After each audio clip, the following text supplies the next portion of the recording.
মধ্যে স্তন লাগিয়ে দিলেন। দেখা গেল শেষ যে শিশু মুসা আলাইহিস সালাম অন্যান্য ধাত্রীদের স্তনে মুখ লাগাচ্ছিল না, কিন্তু এই মহিলা যখন ওই মুসা আলাইহিস সালামকে কোলের ভিতরে উঠিয়ে নিলেন, স্তনের ভিতরে যখন তার ঠোঁটটা লাগিয়ে দিলেন, দেখা গেল সাইয়েদনা মুসা আলাইহিস সালাম আরাম করে করে দুধ পান করা শুরু করেছেন। সুবহানাল্লাহ। তার কারণ আল্লাহ তাআলা বলেছেন যে আমি মুসার জন্য তার মা ব্যতীত অন্য কোন ধাত্রীর স্তন সে মুখে নেবে দুধ পান করবে, এটা আমি মুসার জন্য হারাম করে দিয়েছি। এজন্য মুসা আলাইহিস সালামের মাকে আল্লাহ তাআলা তোষাই করে ফেরাউনের রাজ্যের ভিতরে পাঠিয়ে দিলেন। তার মাকেই এবার ধাত্রী হিসেবে ফেরাউনের রাজপ্রাসাদে নিয়োগ করা হলো। সুবহানাল্লাহ। আমার বন্ধুগণ, ফেরাউনের রাজপ্রাসাদে এবার নিয়োগ করা হলো।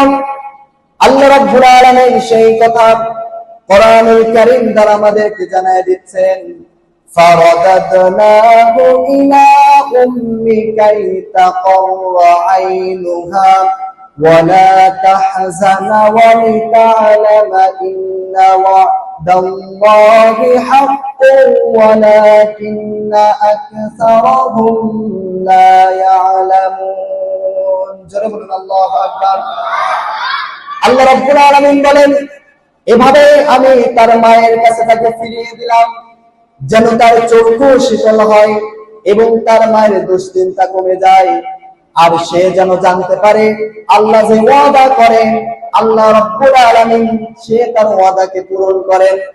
আল্লাহ রাব্বুল আলামিন মুসা আলাইহিস সালামের মায়ের সাথে যে ওয়াদা করেছিলেন, মুসা আলাইহিস সালামকে তার কাছে ফিরিয়ে দিয়ে আল্লাহ রাব্বুল আলামিন মুসা আলাইহিস সালামের মায়ের কাছে করা ওয়াদাকে আল্লাহ পূরণ করে দিলেন। সুবহানাল্লাহ। এবার মুসা আলাইহিস সালাম ফেরাউনের রাজপ্রাসাদে ধীরে ধীরে বেড়ে উঠতে লাগলো, ধীরে ধীরে বড় হতে লাগলো। দেখছেন আল্লাহ তাআলার কি কুদরত। যেই ফেরাউন মুসা আলাইহিস সালাম দুনিয়াতে আসতেই দিতে চাইতো না, আল্লাহ তাআলা কি কৌশল করে তার অসীম কুদরতে মুসা আলাইহিস সালামকে একেবারে ফেরাউনের ঘরের ভিতরে ঢুকিয়ে দিলেন। সুবহানাল্লাহ। ফেরাউনের ঘরে মুসা আলাইহিস সালাম বড় হতে লাগলেন। যখনই তিনি যৌবনের বয়সে উপনীত হলেন, আল্লাহ রাব্বুল আলামিন মুসা আলাইহিস সালামকে তার পক্ষ থেকে জ্ঞান আর হিকমত দান করলেন। আল্লাহ রাব্বুল আলামিন কোরআন কারীমের 28 নম্বর সূরাতুল কাসাসের 14 নম্বর আয়াতে বলতেছেন, ওয়ালাম্মা বালাগা আশুদ্দাহু ওয়াস্তাওয়া আতাইনাহু হুকমান ওয়া ইলমা ওয়া কাযালিকা নাজজিল মুহসিনিন। আল্লাহ তাআলা বলেন, আর যখন মুসা পূর্ণ যৌবনে উপনীত হলেন এবং পরিপক্কতা লাভ করলেন, তখন আমি তাকে প্রজ্ঞা ও জ্ঞান দান করলাম। সুবহানাল্লাহ। মুসা আলাইহিস সালাম যখন যৌবনের বয়সে উপনীত হলেন, তখন তিনি মিশরের সামাজিক অবস্থা, রাজনৈতিক অবস্থা উপলব্ধি করার চেষ্টা করলেন। ছোট থেকেই তিনি দেখে আসছেন যে ফেরাউনের এই অত্যাচারী সাম্রাজ্য সব সময় মানুষের উপরে জুলুম অত্যাচার করত। বিশেষ করে মুসা আলাইহিস সালামের বংশ বনী ইসরাঈলের উপরে ফেরাউন এবং তার সৈন্যরা বেশি অত্যাচার করত। এবার একদিন সাইয়েদনা মুসা আলাইহিস সালাম শহরে ঘুরতে বের হলেন। যখন তিনি শহর ঘুরে ঘুরে দেখতেছেন, হঠাৎ করে মুসা আলাইহিস সালামের চোখের সামনে দুইজন ব্যক্তিকে পড়ল। দেখলো যে তারা দুইজন ব্যক্তি একে অপরের সাথে ঝগড়ায় লিপ্ত হয়েছে। দুইজন ব্যক্তির ভিতরে একজন ব্যক্তি ছিল ফেরাউনের বংশের অর্থাৎ কিপ্তি বংশের ছিল, আরেকজন ছিল বনী ইসরাঈলের অর্থাৎ মুসা আলাইহিস সালামের বংশ। যখন তারা দুইজন ঝগড়া করছে, বনী ইসরাঈলের বংশের ওই লোকটা যখন মুসা আলাইহিস সালামকে দেখলেন, দেখার পরে সে আনন্দিত হলেন, মুসা আলাইহিস সালামকে সাহায্যের জন্য ডাকলেন। মুসা আলাইহিস সালাম এগিয়ে গেলেন। যাওয়ার পরে মুসা আলাইহিস সালাম দেখলেন যে ফেরাউনের বংশের যে মানুষটা, সে বনী ইসরাঈলের বংশের ওই মানুষকে ব্যাগার দেওয়ার জন্য জোর করতেছে। ব্যাগার বোঝেন তো আপনারা? ব্যাগার বোঝেন না? একজনের কাজ আরেকজনকে দিয়ে করিয়ে নেওয়া। তো ফেরাউনের বংশের ওই মানুষকে জোর করে বনী ইসরাইলের ওই লোকটিকে বলছে যে আমার এই কাজে ডাকার দাও, কিন্তু বনী ইসরাইলের ওই লোকটা রাজি হচ্ছে না। মুসা আলাইহিস সালামকে ডাকলেন, ডাকার পরে মুসা আলাইহিস সালাম কিপ্তি বংশের ফেরাউনের বংশের ওই লোকটাকে বোঝালেন যে দেখো ভাই, এখানে গন্ডগোল ফাসাদ ঝামেলা করো না, তোমরা এমনি এমনিতে মিটে যাও। কিন্তু ওই লোকটা ভালো কথাই শুনলো না। ফলে মুসা আলাইহিস সালাম একটু রাগান্বিত হয়ে গেলেন। রাগান্বিত হয়ে মুসা আলাইহিস সালাম ওই ফেরাউনের বংশের ওই কিপ্তি বংশের ওই লোকটাকে একটা ঘুষি মারলেন।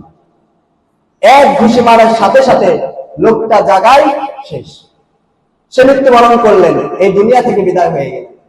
এটা যখন দেখলেন, দেখার পরে মুসা আলাইহিস সালামের অন্তরের ভিতরে ভয় চলে আসলো যে আমি তাকে শুধরানোর জন্য আঘাত করলাম, কিন্তু ওই ব্যক্তি তো মারা গেল।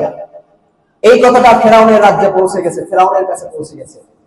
ফেরাউনের কাছে যখন এই কথাটা পৌঁছে গেল, তখন ফেরাউনের রাজ্যের যারা মন্ত্রী ছিল তারা বলল এই কাজ বনী ইসরায়েলের লোক ছাড়া আর কেউ করতে পারে না। তখন তারা বলল ফেরাউনকে, তখন তারা বলল যে বনী ইসরায়েলের সকল লোককে শাস্তি দিতে হবে।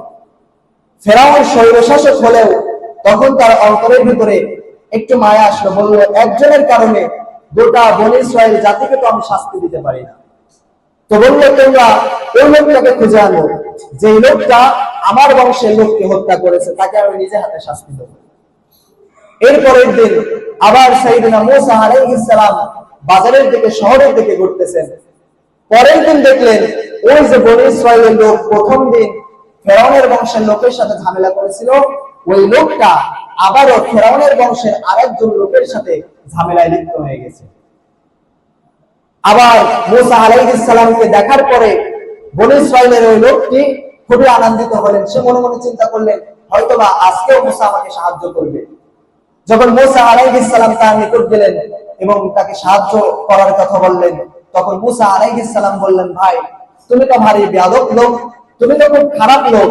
তার কারণ কালকে তুমি অন্য একজনের সাথে ঝামেলায় লিপ্ত হয়েছিলে, যেটা আমি মিটিয়ে দিয়েছিলাম, আজকে তুমি এই সেম কাজটা কেন করতেছো? তখন মুসা আলাইহিস সালামের কথা শুনে বনী ইসরায়েলের লোক বলল যে মুসা, তুমি কালকে যে ওই লোকটাকে আঘাত করে হত্যা করেছিলে, তুমি কি আমার সাথে সেম আচরণটাই করতে চাচ্ছ? যখন এই কথা বললেন, পাশে ছিল ফেরাউন বংশের ওই লোক, কিপ্তি বংশের ওই লোক, সে শুনতে পেল। শোনার সাথে সাথে ফেরাউনের দরবারে দৌড়ে চলে গেল। যাওয়ার পরে ফেরাউনকে বলল, তোমার বংশের এই লোককে অন্য কেউ হত্যা করে নাই, হত্যা করেছে মুসা। তুমি যাকে ছোট্ট থেকে লালন পালন করেছো, সেই মুসা তোমার বংশের এই লোকটাকে হত্যা করেছে। এবার মুসা আলাইহিস সালামকে ধরার জন্য অর্ডার করলেন। সৈন্যদলকে বললেন যে মুসাকে ধরে আনো। মুসাকে ধরে আনার পরে আমি ফেরাউন নিজে হাতে মুসাকে আমি শাস্তি দেব। আমার বন্ধুগণ, ফেরাউন যখন এই অর্ডার করলেন, অর্ডার করার পরে ওই মন্ত্রী সবার ভিতরে এমন একজন ব্যক্তি উপস্থিত ছিলেন, যে ব্যক্তি মুসা আলাইহিস সালামকে অনেক বেশি ভালোবাসতেন, মুসা আলাইহিস সালামকে অনুসরণ করে চলতেন। ওই ব্যক্তিটি ওই কক্ষ থেকে দৌড় দিয়ে বের হয়ে গেলেন। বের হয়ে সাইয়েদনা মুসা আলাইহিস সালামের নিকট চলে গেলেন। যাওয়ার পরে বললেন, ও গো মুসা, তুমি এখনই এই স্থান ত্যাগ করো, এখনই তুমি এই মিশর ছেড়ে অন্য কোন এলাকায় চলে যাও। তার কারণ ফেরাউন অর্ডার দিয়েছে তার সৈন্যদেরকে তোমাকে হত্যা করার জন্য। যখন এই কথা বললাম, এই যে ফেরাউনকে সতর্ক করেছিল, ফেরাউনকে যে ব্যক্তি ভালোবাসে, যে ব্যক্তি মুসা আলাইহিস সালামকে ভালোবাসে, অনুসরণ করে, এই লোকটা কি বলেছিল আল্লাহ রাব্বুল আলামিন সেটাও কোরআনের ভিতরে দিয়ে দিলেন। কোরআনে কারীমের 28 নম্বর সূরা সূরাতুল কাসাসের 20 নম্বর আয়াতের ভিতরে রাব্বুল আলামিন বললেন, ওয়াজাআ রাজুলুম মিন আকসাল মাদিনাতি ইয়াসআ قال يا موسى إن الملأ يأتمرون بك ليقتلوك فاخرج إني لك من الناس من الله صالحون আল্লাহ তাআলা বললেন, আর শহরের দূর প্রান্ত থেকে একজন লোক দৌড়ে এসে বলল, হে মুসা, ফিরআউনের নেতারা তোমাকে হত্যা করার ষড়যন্ত্র করেছে, অতএব তুমি এখনই বের হয়ে যাও, নিশ্চয়ই আমি তোমার একজন আন্তরিক শুভাকাঙ্ক্ষী, আমি তোমাকে ভালোবাসি। আমার বন্ধুগণ, মুসা আলাইহিস সালাম এবার নিরুদ্দেশ যাত্রা শুরু করলেন। ফিরআউনের শাস্তি থেকে বাঁচার জন্য আল্লাহর দেওয়া নির্দেশ মোতাবেক তিনি এবার মিশর থেকে হিজরত করলেন। যেতে যেতে তিনি মাদায়ান পর্যন্ত পৌঁছালেন। মাদায়ানের একটি কুয়ার কাছে গিয়ে তিনি এবার ক্লান্ত হয়ে গেলেন। তিনি বিশ্রামের জন্য বসলেন। মাদায়ানের কুয়ার কাছে যাওয়ার পরে তিনি কি দেখলেন, আল্লাহ রাব্বুল আলামিন সেটাও কোরআনের ভিতরে বলতেছেন, ওয়ালাম্মা ওয়ারাদা মাআ মাদায়ানা ওয়াজাদা আলাইহি উম্মাতাম মিনান নাসি ইয়াসকুনা ওয়াওয়াজাদা মিন দুনিহিম ইমরাআতাইনি তাজদান। আল্লাহ রাব্বুল আলামিন বলেন, আর মুসা আলাইহিস সালাম যখন পানির কুয়ার নিকট পৌঁছালেন, পানির কুয়ার নিকট যাওয়ার পরে তখন তিনি সেখানে একদল লোককে দেখতে পেলেন, যেই লোকগুলো কুয়া থেকে পানি উঠিয়ে পশুকে পানি পান করাচ্ছেন। আর তাদের থেকে একটু দূরে দুইজন নারী, দুইজন মহিলা দাঁড়িয়ে আছে পশুগুলো আটকিয়ে রেখে। তখন তিনি ওই দুইটা মহিলার নিকট, ওই দুইটা নারীর নিকট গেলেন। যাওয়ার পরে তাদেরকে জিজ্ঞেস করলেন, মা খাতবুকুমা, কি ব্যাপার তোমরা এখানে দাঁড়িয়ে আছো কেন? তখন ওই মেয়েগুলো জবাব দিয়ে বলেছিল, ক্বালাতা লা নাসকি হাত্তা ইউসদির রাআ ওয়া আবুনা শাইখুন কাবীর। ওই দুই মেয়ে তখন বলল যে আমরা এসেছিলাম আমাদের পশুগুলোকে পানি পান করানোর জন্য, কিন্তু এসে দেখলাম আমাদের সামনে যে রাখালগুলো তারা তাদের পশুকে পানি পান করাচ্ছে, তারা সেখানে অনেকগুলো মানুষ আছে, আর আমরা তো মেয়ে মানুষ, আমরা তো এই ভিড় ঠেলে সামনে যেতে পারবো না, এবং ওই কুয়া থেকে পানি উঠানোর মতো শক্তি তো আমাদের নাই, এজন্য আমরা দূরে দাঁড়িয়ে আছি। ওই লোকগুলো যখন ওই কুয়ার কাছ থেকে চলে যাবে, এরপরে আমরা ওই কুয়া থেকে পানি উঠিয়ে আমাদের পশুগুলোকে পানি পান করাবো। এবং ওই মেয়ে দুটো বলল যে আমাদের কোনো ভাইও নাই, আমরা দুই বোন, আমাদের বাবা হচ্ছে বৃদ্ধা, তিনি ঠিক মতো চলাফেরা করতে পারে না, এজন্য আমরা দুই বোন প্রতিদিন আমরা আমাদের পশুগুলোকে এখানে পানি পান করানোর জন্য নিয়ে আসি। এভাবে করে যখন ওই দুই মেয়ে মুসা আলাইহিস সালামকে সব ঘটনা খুলে বললেন, মুসা আলাইহিস সালামের অন্তরের ভিতরে একটু দয়া জাগ্রত হলো। মুসা আলাইহিস সালাম তখন নিজের হাতে ওই বালতিটা নিলেন, বালতিটা নিয়ে কুয়া থেকে পানি উঠালেন। যেই পানির বালতিটা কয়েকজন লোক মিলে উঁচু করতে হয়, মুসা আলাইহিস সালাম সেই বালতিটা নিজে হাতে, এক হাতে উঁচু করে ওই কুয়া থেকে পানি উঠালেন। সুবহানাল্লাহ। তার কারণ আল্লাহ তাআলা নবী এবং রাসূলদেরকে এমন কিছু শক্তি দান করেছিলেন, যে শক্তিগুলো কোন সাধারণ মানুষকে আল্লাহ তাআলা দান করেন নাই।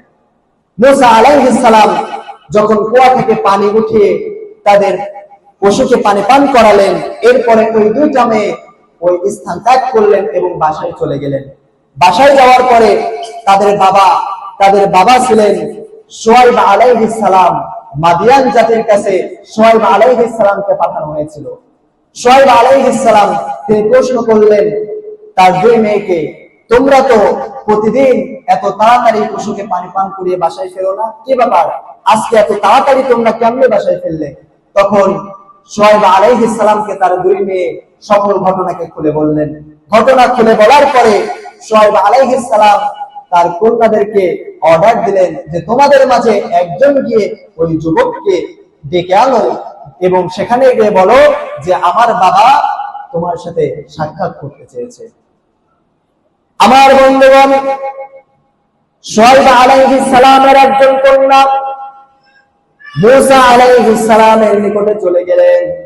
মুসা আলাইহিস সালাম ওই কুয়ার পাশে একটি গাছের নিচে বসে বসে তিনি বিশ্রাম করতেছেন এবং তিনি আল্লাহর কাছে মনে মনে দোয়া করতেছেন, আল্লাহ, তুমি আমাকে যে পথ দেখাবে, তুমি আমার জন্য কল্যাণ যেটাই মনে করবে, আমি সেদিকেই চলে যাব, সেখানে চলে যাব।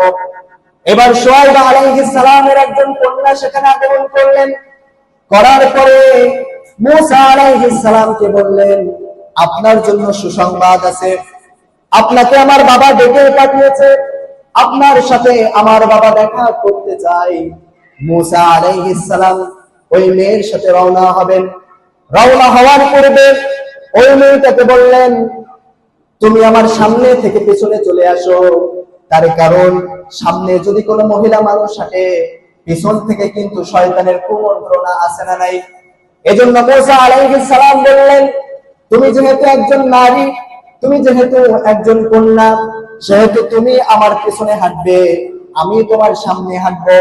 পিছন থেকে তুমি আমাকে ইনস্ট্রাকশন দেবে, পিছন থেকে তুমি আমাকে বলে দেবে রাস্তা, বলে দেবে, আমি সেই রাস্তা ফলো করে করে যাব। এরপরে আমার পিছন ধরে ধরে তুমি আসতে থাকবে। ঠিক মুসা আলাইহিস সালামের কথা অনুযায়ী শুআয়ব আলাইহিস সালামের ওই কন্যা ইনস্ট্রাকশন দিয়ে দিয়ে মুসা আলাইহিস সালামকে তার বাবার কাছে নিয়ে গেলেন। তার বাবার কাছে যখন গেলেন, যাওয়ার পরে তার বাবাকে সালাম দিলেন। সালাম দেওয়ার পরে মুসা আলাইহিস সালাম সকল ঘটনা খুলে বললেন। মুসা আলাইহিস সালাম যখন সকল ঘটনা খুলে বললেন, তখন শুআয়ব আলাইহিস সালাম বললেন, ও যুবক মুসা, তুমি চাইলে আমার বাড়িতে তুমি অবস্থান করতে পারো, আমার বাড়িতে তুমি থাকতে পারো। এই কথা যখন বললেন, মুসা আলাইহিস সালাম খুশি হয়ে গেলেন। মুসা আলাইহিস সালাম যখন খুশি হয়ে গেলেন, শুআয়ব আলাইহিস সালামের কন্যারা বলল, বাবা, এই যুবককে আমাদের বাড়ির কাজের লোক হিসেবেও আমরা রাখতে পারি। তার কারণ এই যুবকটা অত্যন্ত শক্তিশালী এবং আমানতদার। শুআয়ব আলাইহিস সালাম তখন বললেন, তিনিও তো নবী, তিনিও তো বিচক্ষণ নবী, তিনি বললেন, এই যুবকটা যে শক্তিশালী এবং আমানতদার তোমরা কেমনে বুঝলে?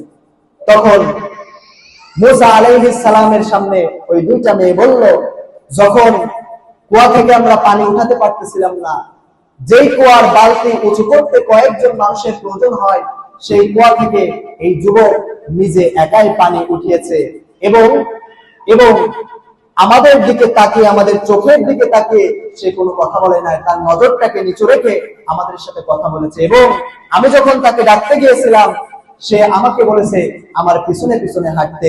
এ থেকে বোঝা যায় এই যুবকটা হচ্ছে শক্তিশালী এবং এই যুবকটা হচ্ছে আমানতদার। এখন আজান হবে।